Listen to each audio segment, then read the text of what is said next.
이제 골로새서를 보죠. 감옥에서 쓴 편지 4장까지 있고, 성경 스케치에서는 어떻게 하고 있나 하면 4차 선교 했을 때는 아까처럼 첫째는 여기 예루살렘에서 일어났던 이야기, 그 다음에 로마에서 일어났던 이야기, 그리고 중간에 가는 도중에 일어났던 이야기, 그 세 단계로 배우죠. 예루살렘에서 있었던 이야기 정리하고, 두 번째 도중에 일어났던 이야기, 그리고 로마에 도착해서 일어났던 이야기, 이렇게 크게 세 덩어리로 4차 전도, 바울 5기의 객관적인 스토리를 구조를 통해서 정리하고 기억하는 것이 성경 스케치죠.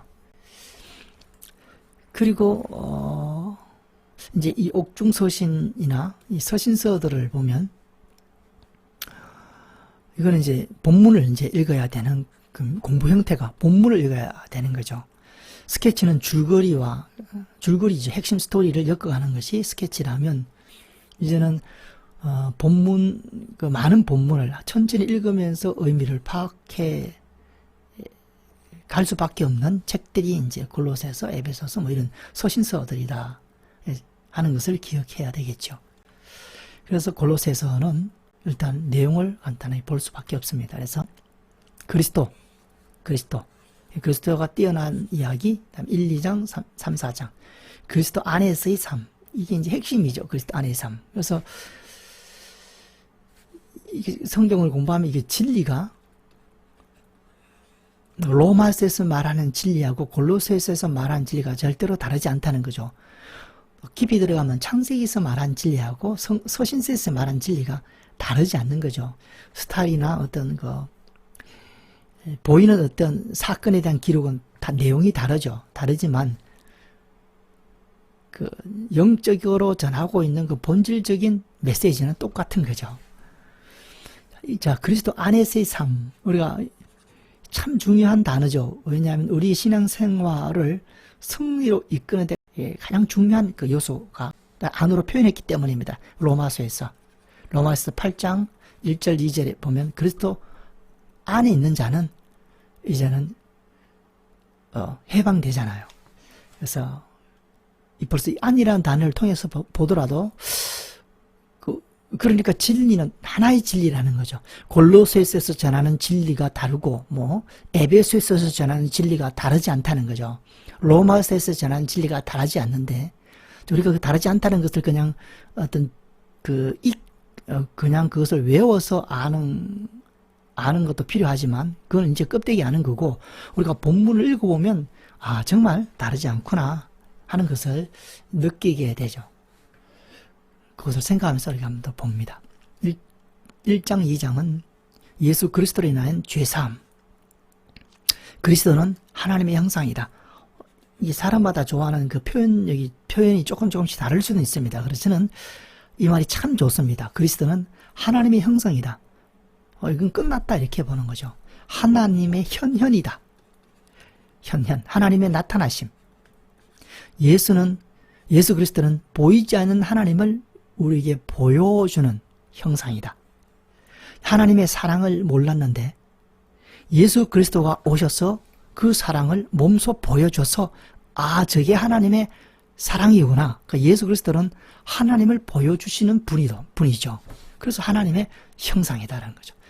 이게 분별력이 생기고, 그래서 사랑 되게 많지만 성경이 인정하는 진짜 우리에게 필요한 사랑은 그리스도의 사랑이죠. 그럼 하나님의 사랑이죠. 그럼 하나님의 사랑이 어떤 성격의 사랑이고 어떤 색깔이고 어떤 특징을 갖고 있냐 하는 것을 어떻게 알 수 있느냐? 그리스도를 보면 안다는 거죠. 그러니까 이게 분별이죠. 예수 그리스도는 기준입니다. 분별입니다. 공의. 세상 사람들도 다 공의를 얘기하지만 진짜 공의, 영원한 공의, 참된 공의, 그거는 어떤 공의냐 물으면 그리스도께서 행하시는 공의가 그게 참된 공의죠. 그게 하나님의 공의고. 그래서 이 형상이라는 말이 참 좋다는 말이고, 이한 이해가 없는 사람이 누구냐? 유대인들이지 않습니까? 그 유대인들은 그리스도가 하나님이다 그러면 난리를 치죠. 아버지와 나는 하나다. 그런 의미에서 하나예요. 그러면 유대인들은 참담하다 난리를 치는 거죠. 이에 대한 발견이 없었다, 유대인들은. 그리고 또 교회의 머리요. 뒤에 있죠. 그리스도는 만물을 창조했고 만물이 그를 위하여 창조되었고 만물이 그 안에 함께 있다. 다 하나하나가 정말 무거운 주제들이 진리가 함축된 그런 표현들입니다. 그리스도는 교회의 머리요. 그리스도는 우리의 소망이시며 또 그리스도의 비밀인 하나님의 비밀인 그리스도 안에 모든 지혜와 지식의 보화가 감추었다. 참 이 그리스도는 충분히 우리가 묵상하고 그 속에 우리가 푹 잠겨야 된다. 그렇게 봅니다. 묵상하고 깊이 잠겨야 된다. 우리 스케치와 또 성경 큐티 학교가 끝나면 이 성경 본문을 가지고 우리가 공부를 하면 충분히 많은 시간이 또 준비를 해야겠지만 그 많은 은혜의 창고다 하는 것을 벌써 우리가 느낄 수가 있습니다. 이런 구절 하나가 우리의 심령을 좀 뜨겁게 하고 설레게 하는 내용들입니다. 넘어가면 그 다음에 3장 4장에는 그리스도 안에서 이건 이제 계속 그거네요. 아까 요거는 정리했고 제가 1, 2장을 간단하게 정리했고 그에 대해서 핵심 구절을 넣어놨습니다. 왜냐하면 자꾸 성경 구절이 저는 좋아서 이걸 자꾸 보여주고 싶어서 쓴 거거든요. 그가 우리를 흑암의 권세에서 건져내사. 이것도 이제 구원이죠, 구원. 그래서 구원에 대한 이해를 우리가 명확하게 할 수 있습니다. 서신서가 감사한 것은 로마서에서 구원을 얘기했지만 이 구원에 대한 이해를 서신서들을 통해 가지고 이 구원에 대한 개념을 명확하게 해줍니다. 이게 참 중요해요. 우리가 어떤 정보를 들었죠. 그러나 그 정보가 우리에 유익되기 위해서는 그게 더 우리 속에 들어와야 됩니다. 우리 끝이 되어야 그것이 유익이 되는데 그 역할을 한 것이 서신서라는 거죠. 이건 똑같은 거예요. 흑암의 권세에서 건져내서 이 구원을 얘기하는 거예요. 단어 표현이 다른 거죠. 그리고 그의 사랑의 아들의 나라로 옮겼다. 바울은 뭔가를 보고 얘기하는 거죠. 그 영적인 뭔가를 보고 표현하는 겁니다. 그래서 늘 똑같은 말을 안 해요. 흑암의 권세에서 건져내서 그의 사랑의 아들의 나라로 옮겼다. 그 구원을 얘기할 때 요 이야기를 되새기지 않는다는 거죠. 왜냐하면 이것은 구원의 하나의 표현이기 때문에 우리가 멋진 광경을 보고 처음에 멋지다 하고 두 번째는 또 멋지다, 세 번째는 멋지다 이렇게만 표현하지 않습니다. 멋지다 했다가 그 다음에는 그 멋진 부분을 다르게 또 표현하는 거죠. 그 어떤 영적인 부분을 분명히 바울은 인지하고 그걸 깨닫고 본질을 알고 그것을 인간의 언어로 다양하게 이제 표현하는데 그 다양한 표현들이 서신서에 가득 차 있기 때문에 구원에 대한 개념을 우리가 명확하게 하는데 굉장히 큰 도움을 주는 책이 서신서다라는 거죠. 이것도 구원이다. 또 그 아들 안에서 우리가 속량 곧 죄사함을 얻었도다. 죄사함도 구원을 얘기하는 거죠. 속량. 그는 보이지 않는 하나님 형상이었고 모든 피를 먼저 나신 이시니 이거 아까 했기 때문에 넘어갑니다. 그렇게 표현됐다. 그래서 이 표현 하나하나를 읽으면 시간이 많이 가죠. 그 읽으면 그 느낌들이 우리 가슴 속에 경험되어져야 되겠죠. 그래야 우리가 성경을 읽고 힘을 얻을 수가 있다. 이렇게 봅니다. 자, 그리고 또 3장 4장에 보면 위의 것을 생각하고 땅의 것을 생각하지 말라. 그리스도의 삶이죠. 그리스도인의 삶입니다. 삶. 자, 이거 핵심을 알면 이거 서신서가 쉽죠. 그리스도의 삶이 뭐냐면 영적인 어떤 모습, 바람직한 영적인 모습을 염두에 두고 육을 입고 이 땅에 어떻게 살아라 하고 명령하는 겁니다. 그래서 우리가 육을 입고 이 땅에 살 때 위의 것을 생각하고 땅의 것을 생각하지 않을 때 우리의 영적인 모습이 아주 바람직하게 되고 아름다워지고 예수 그리스도 형상으로 빚어지기 때문에 이렇게 얘기한 거죠. 자, 위의 것을 생각하고 땅의 것을 생각하지 않는 삶을 살았어요. 그런데 영적인 모습이 빚어지지 않으면 이 삶은 의미 없는 삶이 되는 겁니다. 그렇게 해야 우리가 왜 율법하고 도덕하고 율법, 도덕 이런 것들과 신앙이 다른 차이점입니다. 이걸 알면 아주 성경의 굉장한 부분이 이제 열리는 거죠. 그 성경이 이해가 다 되는 거죠. 왜 이렇게 할까? 그래서 땅에 있는 지체를 죽여라. 왜 죽여야 되는가? 이렇게. 음란하지 말라. 왜 음란하지 말아야 되는가? 부정하지 말고 사욕 부리지 말고 악한 정욕 품지 말고 탐욕 품지 말고 악의 해방 부끄러운 말 거짓말 왜 버려야 되는가에 대한 이유를 알아야 됩니다. 이런 것들만 있겠습니까? 도적질하는 거 없지만 거짓말하는 거 또 있죠. 하여튼 그런 것들이죠. 이런 것들이 다 영적으로 우리를 나쁘게 하고 망하게 하기 때문에 이런 거 하지 말라라는 거죠. 그렇게 이제 다른 것도 이제 쉽게 이해가 되겠죠. 옛사람과 그 행위를 벗어버리고 같은 내용이죠. 새살을 입으라. 왜냐? 영적인 모습이 예수 그리스도의 모습으로 변화되기 위해서. 그게 우리에게 가장 행복하기 때문이죠. 우리 영혼이. 그게 가장 복이기 때문입니다. 아무리 막 수백억을 가지고 이 땅에서 뭐 아무리 큰일을 하더라도 우리 영혼이 저렇게 진리로 예수 그리스도의 모습으로 닮아 있지 않으면 그 영혼은 고통스러운 겁니다. 그러나 그런 외적인 것이 없다 하더라도 우리 예수 그리스도의 모습을 내면을 담고 있다면 그 사람은 행복한 사람이죠. 행복을 느낄 수 있는 심령이 되죠.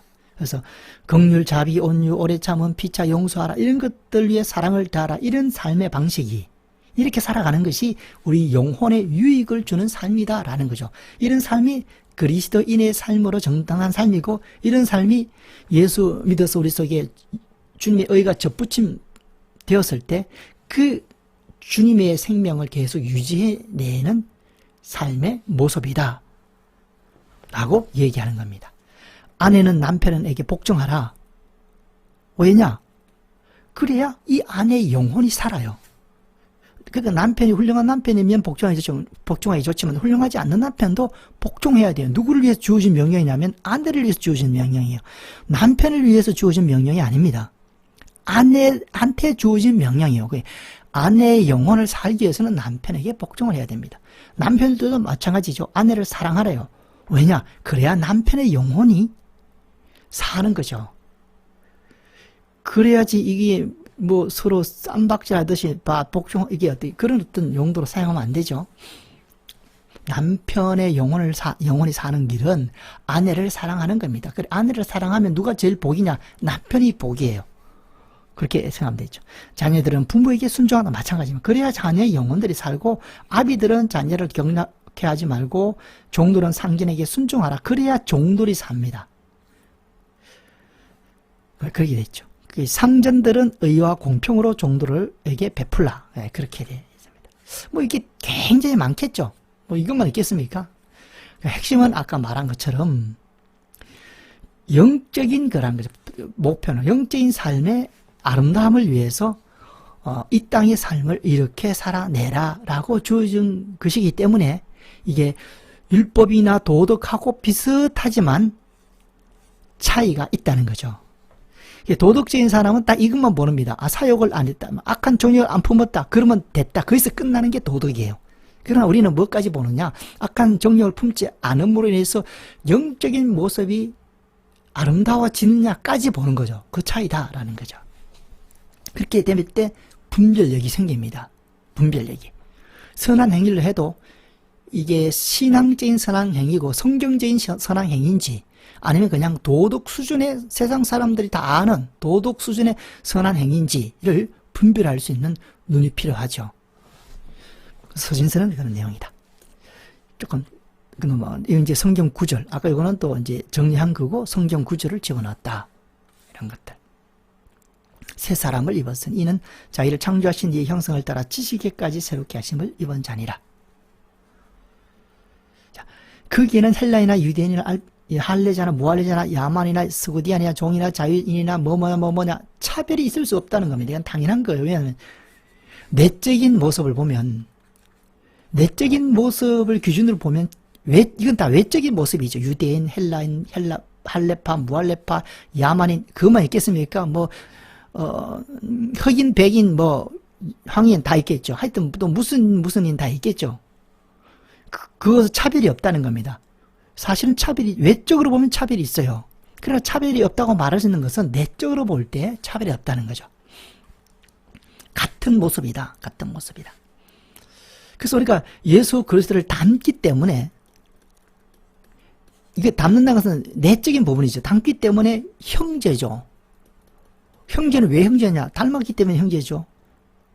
형제 중에 하나가, 특징 중에 하나가, 둘이 형제가 하면 닮았잖아요. 그래서 둘이 형제냐 묻는 것은 닮았기 때문입니다. 그러나 우리가 형제 자매라는 것은 겉으로는 안 닮았어요. 그러나 속이 닮아야죠. 내면이. 그래서 우리는 그리스도 안에서 형제 자매고 형제 자매라는 거죠.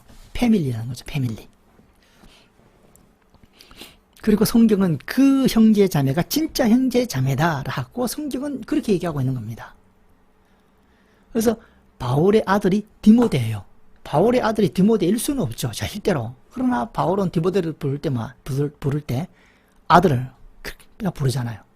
그거는 영적인 관점이다. 그래서 성경은 영적인 관점을 빼버리면 이게 정말 성경이 이해가 안 되고, 이거 성경은 그냥 재미도 없고, 뭐 이런 책이야, 이렇게 뭐 이상한 책이야, 이렇게 될 수도 있습니다. 똑똑한 사람들은.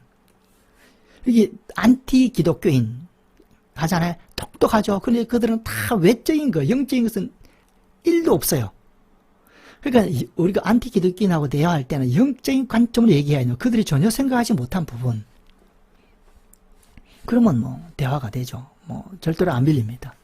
그들에게 새로운 어떤 영역을 우리가 전할 수 있으니까.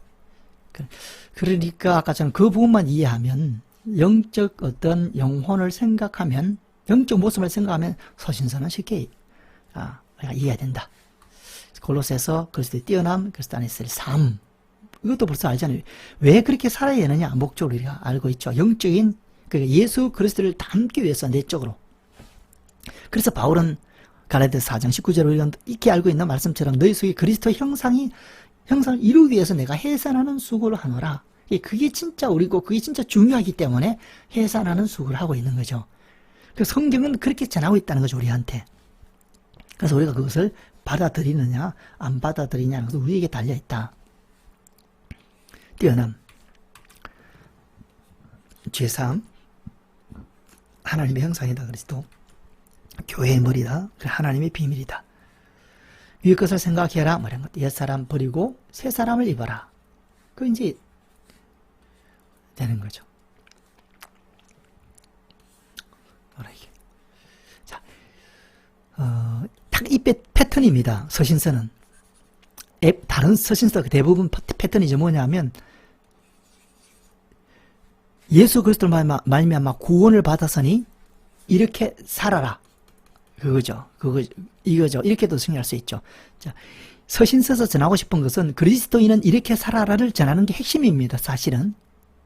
그러나 이렇게 살아라 하기 전에 왜 이렇게 살면 가치가 있고 의미가 있나 하면 너희들이 구원받았기 때문이라고 얘기하는 거죠. 또 구원받은 그 접붙임된 그 의대로 살아내라 라는 겁니다. 그렇게도 표현할 수 있습니다. 그래서 이제는 바울은 내가 산 것이 아니라 내 속에 그리스도께서 사신 것이다. 그 살아라는 거죠. 바로 그거죠.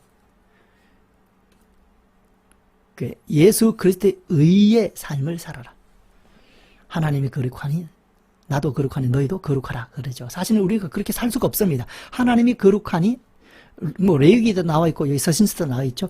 내가 거룩하니 너희도 거룩하라. 이 말을 잘 이해해야 되는데요.